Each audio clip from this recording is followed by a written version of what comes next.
Magandang araw mga kabonsai.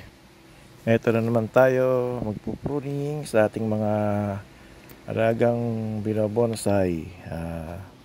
Ito yung isa sa mga project na naman natin ngayon.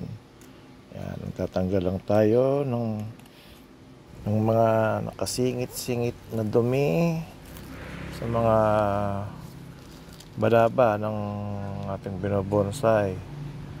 Yung kailangan dahan-dahan lagin. Yan. Ingatan, masugatan ang ubod. Parati nating paalala sa mga magbobonsai, kailangan huwag nating masugatan ang ubod para hindi masira at matay. Ang pag-iingat sa mga bonsai ay parating pag-iingat sa yung minamahal, Nax. Kailangan dahan-dahan ang paglilinis at pagtatanggal ng mga kasingit na dumi para hindi masira ating binobonsai. Higit sa lahat, hindi mo kailangang magmadali. Hindi mo kailangang madaliin ang pagpupruning para masabi mong matapos pero hindi na magandang pinalabasan. Baka lalong pumangit o madisgrasya mo pa yung binobonsai mo, matamaan o mahiwa ang ubod. Kaya dapat hinay-hinay lang. Kaya ang inuuna natin ay yung paikot muna ng ubod para hindi siya masyadong masaktan, saka dahan-dahan. Ayan. Ayan. Palalabasin muna natin yung kanyang murang dahon malapit sa ubod.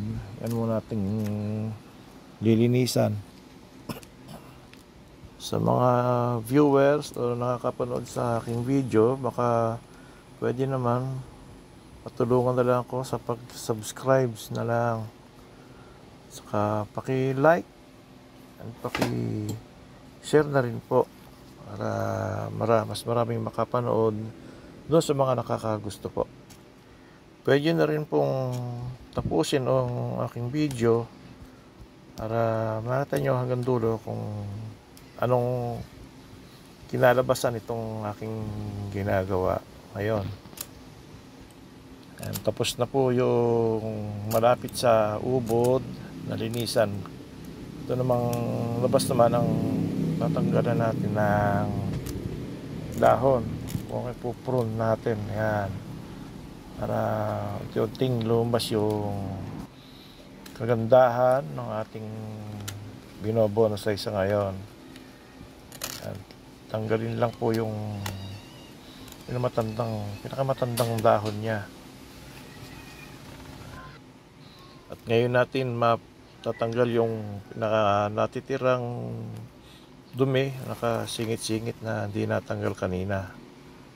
Yan, bali kailangan pulido ang pagkakaayos o pagkakatanggal para mas magandang tingnan. Maraming salamat nga pala sa mga nakasubscribe na sa akin. Sa mga magsasubscribe pa, maraming salamat in advance.